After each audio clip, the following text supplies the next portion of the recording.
Hello everyone, welcome to achiever academy. एक बार फिर से आप सभी का अचीवर एकेडमी पे स्वागत है। और आज हम अपनी जो पॉलिटी सीरीज़ 2025 है उसको कंटिन्यू रखेंगे। आज की इस वीडियो में हम पढ़ेंगे डीपीएसपी यानी कि directive principle of state policy. Hindi में कहते हैं इसे नीति निर्देशक तत्व। तो आगे इससे पहले की वीडियो अगर आपने ना देखी, फंडामेंटल राइट और संविधान सभा, वो सारी हमने कंप्लीट कर दी हैं। और आज हमारे जो क्लास है इसमें हम लोग पढ़ेंगे डीपीएसपी। तो अगर आपने ना देखी है तो उनको ज़रूर देख लें। तो चलिए शुरू करते हैं फटाफट से। चैनल पे नया हो तो वीडियो को लाइक कर दीजिएगा और चैनल को सब्सक्राइब करना बिल्कुल ना भूलिएगा।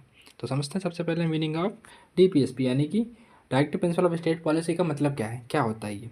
तो डीपीएसपी का सिंपल मतलब होता है कि वे गाइडलाइंस जो हमारे संविधान ने सरकार को दी हैं, ऐसी गाइडलाइंस जो सरकार को दी हैं किसने, संविधान ने, ताकि वो देश को वेलफेयर स्टेट यानी कि कल्याणकारी राज्य बना सकें। क्या बना सकें, कल्याणकारी राज्य बना सकें। इन्हें आप ऐसे समझ सकते हैं जैसे कि फंडामेंटल राइट है, सिटीजन को क्या करना है क्या नहीं करना है इन सब के बारे में बताता है। क्या उसका हक है क्या नहीं है, कैसे वायलेट होगा तो आप कहाँ जा सकते हैं, वो सारी बातें फंडामेंटल राइट के अंतर्गत आती हैं। जबकि डीपीएसपी यानी कि नीति निर्देशक तत्व जो ये बताते हैं कि स्टेट को क्या करना है, वेलफेयर के लिए, समाज कल्याण के लिए उनको क्या क्या करना है, ये बताते हैं। ठीक है, उम्मीद है क्लियर हो गया होगा कि डीपीएसपी होता क्या है। आगे चलते हैं, अगला है हमारा एग्जाम्पल समझ लेते हैं। देखिए, अगर फंडामेंटल राइट कहते हैं कि इक्वलिटी दो, जिस तरीके से आप समझ रहे हैं कि फंडामेंटल राइट और डीपीएसपी में डिफरेंस क्या है, वो कहते हैं कि इक्वलिटी दो। और ये तो डीपीएसपी कहते हैं कि गरीबी खत्म करो ताकि सबको बराबर का मौका मिले। तो डीपीएसपी क्या करते हैं, गाइडलाइंस देते हैं किसके लिए, सरकार के लिए, कि आप इस तरीके से काम करिए जिससे कि कल्याणकारी राज्य बने। उम्मीद है आप समझ गए होंगे। आगे चलते हैं, अगला हमारा है वेयर द मेंशन यानी कि कहाँ दिए गए हैं। डीपीएसपी संविधान के पार्ट 4 में दिए गए हैं। आर्टिकल 36 से लेकर के आर्टिकल 51 तक इनकी बात की गई है। और ये आयरलैंड के कॉन्स्टिट्यूशन से लिए गए हैं, ध्यान रखना इंपॉर्टेंट बात। 4 में दिए गए हैं, पार्ट भाग 4 में दिए गए हैं। कौन, नीति निर्देशक तत्व, आर्टिकल 36 से लेकर के 51 तक। और आयरलैंड के कॉन्स्टिट्यूशन से लिए गए हैं यानी कि आयरलैंड के संविधान से लिए गए हैं।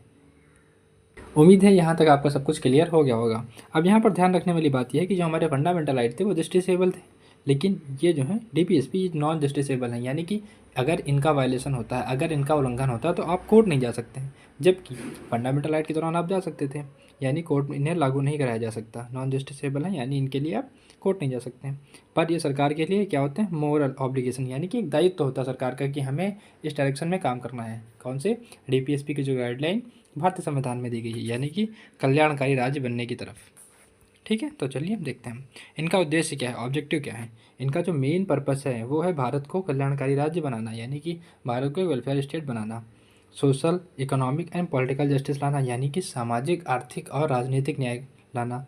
और ताकि हर नागरिक को सम्मान के साथ जीने का अवसर मिले। उम्मीद है क्लियर हो गया होगा आपका कि इनका ऑब्जेक्टिव क्या है, डीपीएसपी होता क्या है, किस पार्ट में है, कौन से आर्टिकल्स में है। यहाँ तक हमारी सारी बातें क्लियर हो गई होंगी। अगर आप अब तक आप टिके हुए हैं और वीडियो को लाइक नहीं किया तो कर दीजिए और चैनल को सब्सक्राइब करना बिल्कुल ना भूलिएगा। अदर इंपॉर्टेंट वीडियो भी जरूर देखें, जो दूसरी पड़ी हुई है कंप्लीट प्लेलिस्ट बनी हुई है उसको जरूर देखें। अब देखते हैं यहाँ पर क्लासिफिकेशन क्या है, इनके टाइप्स क्या हैं। जो डीपीएसपी और डायरेक्टिव प्रिंसिपल वो 3 पार्टों में डिवाइड किया गया है, यानी कि नीति निर्देशक तत्वों को 3 भागों में बांटा गया है। तो देख लेते हैं कौन कौन से हैं। देखिए, पहला हमारा है सोशलिस्ट प्रिंसिपल, दूसरा हमारा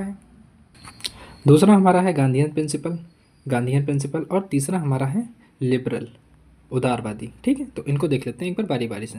देखिए, सबसे पहला जो हमारा सोशलिस्ट प्रिंसिपल है यानी कि सामाजिक तत्व हैं, उनके बारे में पढ़ते हैं हम लोग। इनका उद्देश्य क्या है, this principle aim to protect the social and the economic equality, यानी कि सामाजिक और आर्थिक समानता को बढ़ावा देना। जो सोशल प्रिंसिपल हैं, जो सामाजिक तत्व हैं, उनका मतलब उनका उद्देश्य क्या है, उनका उद्देश्य है कि सामाजिक और आर्थिक समानता को बढ़ाना, यानी कि कोई भी सामाजिक तौर पर बहुत नीचे ना हो, आर्थिक तौर पर किसी के पास बहुत ही कमी ना हो, इस बात की सुनिश्चितता कौन तय करता है, सामाजिक तत्व यानी कि सोशलिस्ट प्रिंसिपल। देख लेते हैं इनके कौन कौन से आर्टिकल इसमें आते हैं। तो देखिए, आर्टिकल नंबर 38, जो state to secure a social order for the welfare of people, यानी कि राज्य जनता के कल्याण के लिए सामाजिक व्यवस्था सुनिश्चित करेगा। कौन करेगा, राज्य करेगा। काहे के लिए, जनता के कल्याण के लिए सामाजिक व्यवस्था सुनिश्चित करेगा। किसमें, आर्टिकल 38 में, state to secure a social order for the welfare of state. उम्मीद है क्लियर हो गया होगा आपका। अगला है 39 वाला, समान कार्य के लिए समान वेतन, श्रमिकों और बच्चों की सुरक्षा। किसकी, इक्वल पे दीजिए, यानी कि बराबर सैलरी दीजिए समान कार्य के लिए, equal pay for the equal work. ऐसा नहीं है कि आप पुरुष को ज़्यादा दें महिलाओं को कम दें, तो उनकी बात यहाँ पर करता है। Protection of worker, her worker का प्रोटेक्शन होना चाहिए और चिल्ड्रन का भी होना चाहिए, तो ये बातें करता है आर्टिकल 39। उम्मीद है क्लियर हो गया होगा। आगे चलते हैं, अगला वाला हमारा है आर्टिकल 39 से, एग्जाम में कई बार पूछा गया क्वेश्चन है, ध्यान रखना इसको, काफ़ी इंपॉर्टेंट है। इसमें पूछा गया है कि आर्टिकल 39A में क्या है, देखिए, समान न्याय के लिए निःशुल्क विधिक सहायता, यानी कि अगर कोई भी ऐसा आदमी है जो कि लीगल एड, यानी कि उसके साथ में कोई अन्याय हो रहा है, मतलब अगर उसको अरेस्ट किया जाता है तो उसको जो एडवोकेट वगैरह है उसको लीगल एड जो है गवर्नमेंट प्रोवाइड करेगी, वो भी फ्री में, यानी कि उसके साथ में न्याय हो सके, जिससे कि उसके साथ में न्याय हो सके। तो किसमें है, आर्टिकल 39A में, free legal aid to ensure the equal justice, यानी कि समान न्याय के लिए निःशुल्क विधिक सहायता। उम्मीद है समझ के होंगे आप, कई बार एग्जाम में आया हुआ तो ध्यान रखना इसको। 39A में क्या है, निःशुल्क विधिक सहायता। 41 की बात करते हैं, जिसमें कार्य, शिक्षा और सहायता का अधिकार है। कार्य, कार्य करने का अधिकार, शिक्षा का अधिकार और सहायता का अधिकार है। देखते हैं इसमें, आर्टिकल 41 में है right to work, right to education and the public assistance की बात यहाँ पर करता है कौन, आर्टिकल 41। अगला चलते हैं, अगला हमारा है आर्टिकल 42 नंबर, जिसमें हम लोग क्या बात करते हैं, मानवीय कार्य स्थिति और मातृत्व राहत, यानी कि humane worker condition and maternity leave, यानी कि अगर कोई इंसान आपके यहाँ काम कर रहा है तो उसके आप इस तरीके से काम करवाएंगे जिस तरीके से मानव से करवाया जाता है, ऐसे जानवर की जैसे उसको 16-16 घंटे काम नहीं करवा सकते आप। तो ये बात यहाँ पर लिखी गई, मानवीय कार्य की स्थिति होनी चाहिए और मातृत्व राहत यानी मैटरनिटी लीव, यानी अगर महिलाएं काम करें तो उनको मैटरनिटी लीव मिलनी चाहिए। ये किसमें है, आर्टिकल 42 में। अगला हमारा है article 43, living wages for worker, श्रमिकों के लिए जीविकापार्जन योग्य वेतन, मतलब आपको किसी को भी इतना वेतन जरूर देना होगा, आप किसी से भी कम पैसे में काम नहीं करवा सकते हैं, जितना उसका बन रहा है जिससे कि वो कर्मपूर्ण जीवन जी सके, लिविंग वेजेस फॉर वर्कर, उतना आपको देना ही पड़ेगा। ये कौन कहता है, डीपीएसपी का आर्टिकल नंबर 43। चलिए अगला देखते हैं, हमारा सोशलिस्ट प्रिंसिपल की बात करते हैं यहाँ पर, जो कि सोसाइटी में जस्टिस और इक्वालिटी लाना फोकस करते हैं। ये मेन बात है, अगर आपसे पूछा जाए एग्जाम में कि जो समाजवादी तत्व हैं वो किसकी बात करते हैं, तो वो समानता और न्याय की बात करते हैं, न्याय पर, समाज में समानता और न्याय की बात करते हैं। अगला चलते हैं, अगला देखते हैं। अगला हमारा सेकेंड टाइप का है, जिसको बोलते हैं गांधीयन प्रिंसिपल, यानी कि गांधीवादी तत्व। ये महात्मा गांधी के आदर्शों, स्वावलंबन और ग्रामीण विकास पर आधारित हैं। किस पे विकास, स्वावलंबन पर और ग्रामीण विकास पर आधारित हैं। These are based on the Mahatma Gandhi ideas of self reliance and rural development. देखते हैं इसमें कौन कौन से इंपॉर्टेंट है।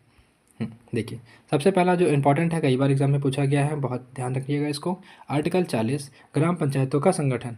आपसे पूछा जाएगा कि ग्राम पंचायतों का संगठन की बात किसमें की गई है, तो गांधी प्रिंसिपल आर्टिकल 40 में की गई है, organise of a village panchayat. अगला हमारा है 43वां, जो कि है कुटीर उद्योग को प्रोत्साहन, यानी कि आर्टिकल 43 जो है वो किसको वो करता है, promotion of cottage industries, promotion of cottage industries, ध्यान रखना इसको।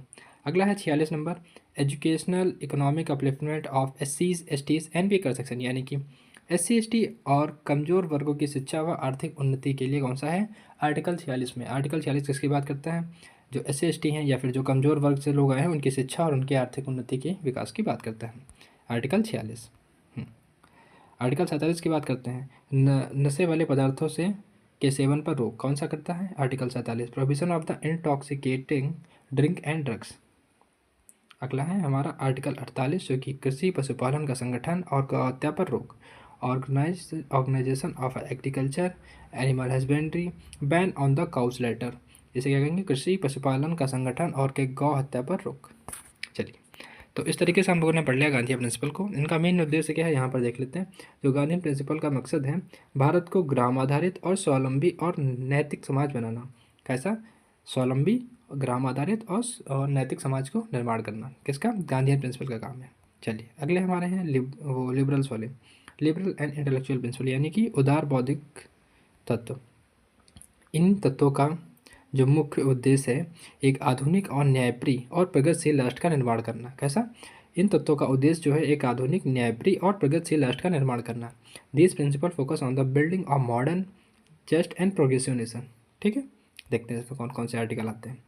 देखिए, सबसे पहला जो बहुत इंपॉर्टेंट है, आर्टिकल 44। आर्टिकल 44 जो किसकी बात करता है, uniform civil code for the citizen, नागरिक के लिए समान नागरिक संहिता, नागरिकों के लिए समान नागरिक संहिता, यानी कि हर इंसान जो अपने लीगल मैटर करता है, ये जो शादी विवाह वाले, उन सबके लिए एक समान कानून होना चाहिए। तो uniform civil code for the citizen, सभी के लिए, नागरिकों के लिए समान नागरिक संहिता।